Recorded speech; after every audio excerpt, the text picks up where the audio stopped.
Hello and welcome to HITC Sport. Alright, let's take a look at the Premier League table and have a look at who finished where 10 years ago. Back in the 08-09 season. Oh, by the way, if you want to follow me on Twitter and Instagram, you can there. Anyway, alright, let's go. 20th, Huddersfield Town. Yep, so Huddersfield might have spent the last 9 months getting battered harder than Conor McGregor's reputation. But this is what happens when you bring a squad with Tommy Smith and Jonathan Hogg to the Premier League. Let's be honest, this is not a Premier League club. 10 years ago, they were 9th in League 1, getting beat off the likes of Liverpool, Leyton Orient and Yeovil Town, with their squad filled with the likes of Anthony Pilkington, Lee Novak and Robbie Williams. And no, not the one who probably dampens the kitchen floors of lonely housewives worldwide. 19th, Fulham. Where were Fulham 10 years ago? Hopefully having a defence who knew what a offside trap was. Christ above, watching Fulham this season, I wouldn't be surprised if the Fulham fans had tried to blind themselves with rusty forks. Anything to stop them from having to watch Cyrus Christie try to clear a ball. Believe it or not, 10 years ago the College Groups were finishing 7th in the Premier League, with Roy Hodgson having saved them from relegation the previous year. They'd soon be knocking out Juventus and reaching a Europa League final. Fulham. 18th, Cardiff City. 10 years ago, Cardiff City had Aaron Ramsey wrestled from their grasp by the vultures at Arsenal, but they responded well. Ross McCormack top scored with 23. These were back in the days when he wasn't frightened of 1 metre high tall gates. And they finished just 1 place outside the Championship playoffs. Yeah, it was a false dawn, lads. It would take them 5 more years to actually crack promotion, and even then, they probably wish they hadn't bothered. 17th, Brighton. What were Brighton doing 10 years ago? Getting slapped around the place in League 1. 16th they finished that season, with Glenn Murray still banging them in for the club at the sprightly age of 25. If you told him back then that he'd be knocking them in for Brighton in the Premier League in a decade, he'd have laughed in your face. 16th, Southampton. Nowadays, Southampton might be struggling to stay afloat, having flogged half their players to Anfield over the last 5 years. 10 years ago, things were even worse. Having watched Portsmouth win the FA Cup the previous season, Southampton responded by pretty much jumping head first off a cliff, finishing 23rd in the Championship and getting relegated to League 1. But I suppose that's what happens when your transfer window shopping consists of Tommy Forecast and Tony Pulis' son. Honest to Christ, that's like doing your Christmas shopping at the dump. 15th, Burnley. Burnley fans 10 years ago were probably tossing themselves off under a desk. Now, considering half the Burnley fan base are probably 16-stone plumbers called Pete, who no doubt smell of beer, piss and impending divorce, that's not exactly an image you want to have in your head. I can already feel my bowl of shreddies rising to the top. Anyway, they were winning the Championship back in 2009, booking a return to the top flight at last. And then they were stabbed in the back by their manager after 6 months, appointed Brian Laws and went down without a fuss. 14th, Bournemouth. Where were Bournemouth fans 10 years ago? Probably dunking their heads in a bucket of wet cement. Christ above, 21st in League 2, starting with a mighty 17 points deduction. I'm surprised half the fans didn't jump in front of the first train to London. But what was the most notable thing about the season? Not the fact they were playing in front of 4 old men and their dogs. Not the fact their dressing room probably smelled like a piss-soaked brewery, or that they were forced to employ the likes of Marvin Bartley and a one-legged Darren Anderton. No, this was the season that Eddie Howe was appointed manager, in a season where they were battling against Chester City and Grimsby Town to survive. 13th, Newcastle. May 24th, 2009. What were you doing? Probably battling the odds in a 50-50 chance of not ending up down the back of your mother's throat. That was just grim. Me, I was stuck in a pub watching Newcastle slip out of the top flight in the meekest fashion possible. This was your shot at not ending up in the Championship. 1-0 loss at Villa Park, going down to a Damien Duff own goal, which was fitting considering it was pretty much symbolic of the club shooting themselves in the foot for the last 5 years. This is what happens to a football team when you don't chuck any money at it. But hey, at least they've learned their lesson in the last 10 years.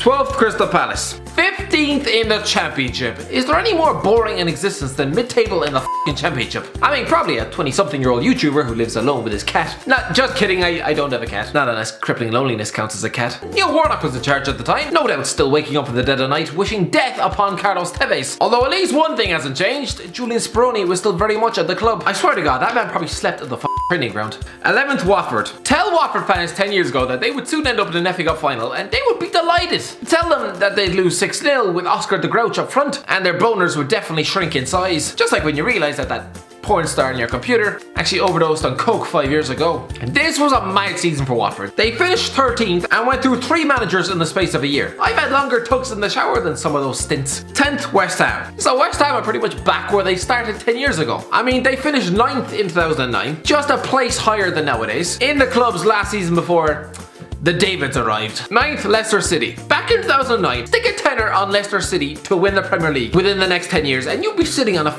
beach out in Hawaii. But back in 2009, yes, they were winning a league. League 1. I mean, honestly, this is the equivalent of predicting that Luton Town are going to win the Premier League soon. It was just mental. But yeah, this was a great season for the club, with Nigel Pearson bouncing them back to the championship at that first attempt. What happened to that club since is just insane. 8th, Everton. You would have to say, this has been a pretty disappointing decade for Everton. Considering the money they've spent, the fact they've been trying to crack this top 4 for years, and they don't even have a trophy to show for it, for Christ's sake. This season was their last even appearance at a final, the FA Cup defeat to Chelsea at Wembley. To be fair, I'm not even sure how Everton finished 5th that season. Their top scorer was Fellaini with 8 goals. 7th, Wolves. Like Leicester, this was also a league winning campaign for Wolves, lifting the championship with Mick McCarthy. This was back when Wolves weren't signing every Tom, Dick and Marco with a Portuguese passport, instead relying on the likes of Michael Kiley and Andy Keogh. 10 years later, Wolves will be qualifying for Europe, but not after getting tossed back in League One like a used piece of condom. Football is weird. 6th, Man United. This might have been Manchester United's 3rd Premier League title in a row, but it would also be the 3rd last title they'd win for 10 years. And counting, let's be honest. Premier League, League Cup, FIFA Club World Cup and Community Shield winners, FA Cup semi-finalists, Champions League and UEFA Super Cup runners-up. And yet most Man United fans, after watching Messi carve through Fabio like he was a piece of wet pork, were sort of left with a feeling of meh. Some Manchester United fans took this team for granted, and I know this because my school was f***ing packed full of them. Nowadays they'd probably strangle their own cat to even get within a whisker of the top 4. Because nowadays, in 2019, you're 6th in the league, over 30 points off your 2 most hated rivals, and currently signing lads off Swansea City. It's like taking your supermodel wife for granted for years, and then when she finally ditches you, it's back to pleasuring yourself in skips outside the back of Tesco. I mean, Marcus Rashford up front. Honestly, if he's England's boy wonder, you might as well just shut down your country. 5th, Arsenal. 10 years ago, Arsenal were finishing 4th on 72 points and reaching the semi-finals of both the FA Cup and the Champions League. This was hailed as a disaster. 10 years later, and they're finishing 5th and in Europa League final and 4th, Tottenham. So 10 years ago, they sold their best 2 strikers, replaced them with Fraser Campbell, and found themselves stuck to the foot of the division by Halloween, having won none of their opening 8 games. Tell them that 10 years later, they would be in a Champions League final. Insane. 3rd, Chelsea. One of the clubs whose position hasn't budged an inch, just like an old married couple have been stuck doing missionary for the last 40 fucking years. I mean, technically the positions haven't changed. 3rd in 2009, 3rd in 2019, but let's be honest, the Chelsea team from 10 years ago would crush this feeble excuse of a unit from nowadays.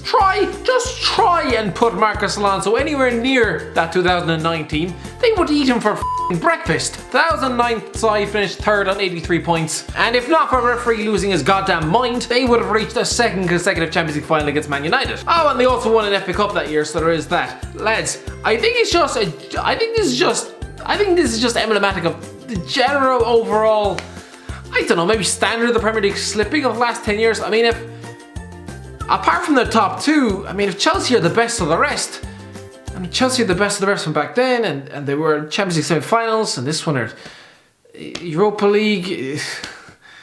2nd, Liverpool. And another one who hasn't changed, Liverpool finishing 2nd. This was another one of those years where Liverpool were top of Christmas, only to end up with nothing at the end of the year. To be fair, this was a good season for Liverpool, and up until this season was probably their best Premier League side of all time. But drawing 8 and losing 1 in a 14-game stretch midway through the season killed those title dreams. Christ, if they pull that sort of form this season, City would have had the league sewn up by March. 1st, Man City. And so, where were Man City 10 years ago? City before the money. Oh Christ, this will not be pretty. This was back before the money, alright? Which is probably like Kim Kardashian without the makeup. Beneath all those layers of foundation, contour, and 50 shades of Botox pumped into her face lies a murkish, greyish realization that you once spent £8 million on Georgia's Samaras. That doesn't even make sense. Actually, no, this was the season when Sheikh Mansour actually did take over, with a confused Fabinho immediately ending up at the club, wondering who or what a Tal Ben Haim was. This season, right, City have lost 6 games in all competitions. 10 years ago, it was 24. 24 defeats. Dumped out of the UEFA Cup by Hamburg, kicked out of the League Cup by Brighton, League One Brighton remember, and a 3-0 home reverse to Nottingham Forest in the 3rd round of the FA Cup. This was Man City before the money. Wayne Bridge at left back, no doubt eyeing up anyone in the changing room who dared look at his